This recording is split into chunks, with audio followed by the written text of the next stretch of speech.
आज हम इस प्रोग्राम में सीखेंगे कि कैसे किसी भी एरे में जो हम नंबर स्टोर कराते हैं उसको हम कैसे सॉर्ट करते हैं असेंडिंग ऑर्डर में यूजिंग बबल सॉर्ट। तो सबसे पहले हम हेडर फाइल का यूज़ करेंगे hash include studio.h, hash include conio.h, then void main। ये एक लाइब्रेरी फंक्शन है जिसकी definition has include studio.header file में है।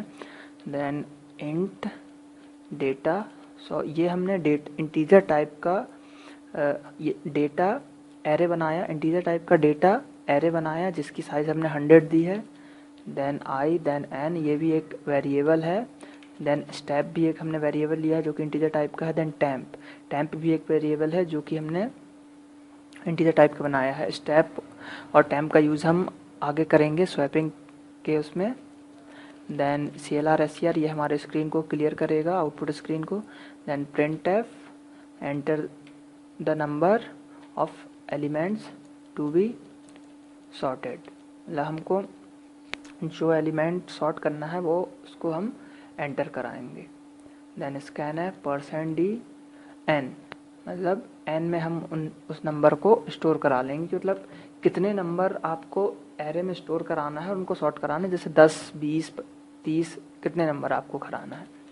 Then for i equal to 0 i is less than n, then plus I.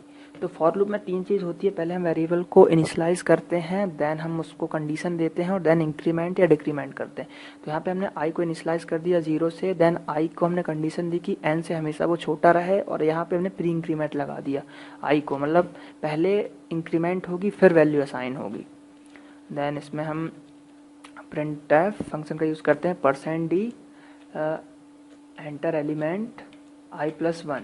तो यहाँ पे आप देख सकते हैं %d डॉट एंटर एलिमेंट, तो ये %d जगह पे क्या i+1, मतलब i की वैल्यू क्या है अभी 0, 0 + 1 यानी 1, मतलब ये इंडेक्सिंग हो जाएगी कि 1 2 3 4 5 इस तरीके से ये प्रिंट हो जाएगा। i की वैल्यू जब 2 होगी तो 2 + 1 3, तो इस टाइप से ये प्रिंट करता जाएगा। Then scanf %d and data i, यानी कि जो एरे हमने बनाया था डेटा उसमें एड्रेस ऑफ i पे वैल्यू स्टोर हो। i की वैल्यू जैसे 0 है तो i के 0 एड्रेस पे स्टोर हो जाएगी, क्योंकि एरे हमेशा 0 से इंडेक्सिंग होती है। जैसे 100 है तो 0 से 99 तक चलेगा, 0 1 2 3 4 इस टाइप से। तो इसलिए हमने यहाँ पे i लिया। हर बार i की वैल्यू चेंज होगी, हर बार एरे के इंडेक्स पे एक नई वैल्यू आती जाएगी जब तक ये लूप चलेगा। देन हम फॉर एक और कंडीशन लगाते हैं, स्टेप इक्वल टू 0। स्टेप हमने वेरिएबल लिया था तो हम एक फॉर लूप लगाते हैं, step equal to 0, then step is less than n-1, मतलब हमने स्टेप को 0 से चलाया और उसको लेस देन n-1 इसलिए चलाया क्योंकि जो एरे की इंडेक्शन होती है वो 0 से होती है। तो n की जो, जैसे मान लो हमने 5 वैल्यू दी n की, तो 0 से 4 तक चलेगा तो ये 5 होगा, 0 1 2 3 4 5 वैल्यूज़ हो गई, तो इसलिए हमने इसको एक कम चलाया है। देन प्लस स्टेप, यहाँ पे भी हमने प्री इंक्रीमेंट किया है। देन एक और हम फॉर लूप का यूज़ करेंगे, i equal to 0, then i is less than n- step और -1, मतलब जो स्टेप की वैल्यू रहेगी और 1, तो स्टेप की वैल्यू मान लीजिए 1 है तो -1 यानी 2 हो गया, तो n-2 हो जाएगा। इस टाइप से हम इस फॉर लूप में कैलकुलेशन करेंगे। देन प्लस आई, देन अब हम इफ़ कंडीशन लगाते हैं, इफ़ डेटा i बड़ा है डेटा i+1 से, मतलब डेटा i पे मान लीजिए वैल्यू है 5 और डेटा i+1, मतलब जैसे यहाँ पे अभी फॉर लूप में देखें तो i की वैल्यू 0 है, तो डेटा i यानी डेटा 0 पे मान लीजिए वैल्यू अपने हमारे पास 5 है, और डेटा i+1 यानी कि i की वैल्यू 0, 0 + 1 यानी 1 यानी डेटा 1, तो जब 0 पे 5 थी और डेटा 1 पे मान लीजिए 1 थी तो ये कंडीशन ट्रू हो गई। तो जब भी ऐसी इस टाइप के नंबर्स आएंगे कंडीशन ट्रू होगी तो इफ़ एग्जीक्यूट होगा इफ स्टेटमेंट, और ये करेगा temp equal to data i, यानी ये जो टैम्प हमने वेरिएबल बनाया था उसमें हमने डेटा आई की वैल्यू को स्टोर करा ली जो कि डेटा i+1 से बड़ा था, तो हमने इसको स्टोर करा लिया। Then data i equal to data i+1, मतलब अगर ऐसी कंडीशन हमारे पास आती है तो पहले डेटा आई जो बड़ा है उसको टैम्प में स्टोर करा लो, फिर डेटा आई में डेटा i+1 को स्टोर करा लो। Then data i plus 1 equal to temp करा दो।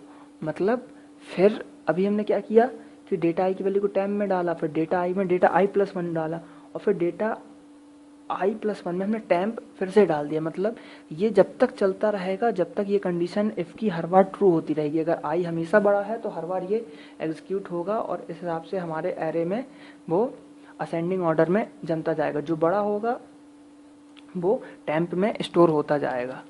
देन हम प्रिंट कराते हैं in ascending order for i equal to 0 और i less than n plus plus i। Then print %d data i। तो यहाँ पे क्या करेगा, डेटा i में जो वैल्यू थी, मतलब डेटा i में जो i के 0 पे जो भी वैल्यू होगी वो प्रिंट करेगा, फिर i की वैल्यू 1 हो जाएगी, 1 पे जो वैल्यू होगी वो प्रिंट करेगा। तो इस टाइप से हम इस मेथड को यूज़ करके किसी भी एरे में जो भी वैल्यू होती है उसको हम असेंडिंग ऑर्डर में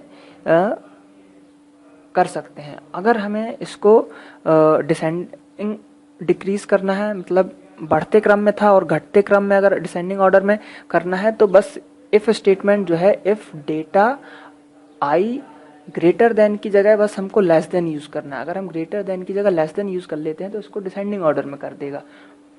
तो वो ही हम आउटपुट असेंडिंग ऑर्डर का आउटपुट देखने के बाद इसको हम डिसेंडिंग ऑर्डर का आउटपुट भी देखेंगे। तो हम इसको कंपाइल करते हैं, 0 एरर, फिर इसको हम रन कराते हैं। और जैसे हम अभी 10 लेते हैं, 10 एलिमेंट्स एंटर कराते हैं, तो जैसे हम कराते हैं 5 6 9 10 12 5 7 8 6 3 1।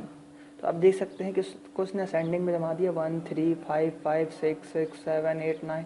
तो इस हिसाब से हमने असेंडिंग में जमा दिया। अब हम इसी प्रोग्राम में देखते हैं जो इफ़ कंडीशन थी, यहाँ पे हम इसको इफ़ को हम ग्रेटर देन की जगह इसको हम लेस देन कर देते हैं। अब हम देखते हैं कि ये हमारे प्रोग्राम में क्या चेंजेस आती है। डिसेंडिंग ऑर्डर में जमा देगा, नो एरर। देन यहाँ पे देखिए फिर से हम 10 लेते हैं और अब हम लेते हैं 1 2 3 4 5 6 7 8 9 10। तो ये आप देखिए डिसेंडिंग ऑर्डर में जमा दिया। तो इस टाइप से आप इस प्रोग्राम का यूज़ करके असेंडिंग और डिसेंडिंग ऑर्डर में किसी भी एरे को आप जमा सकते हैं। Thank you.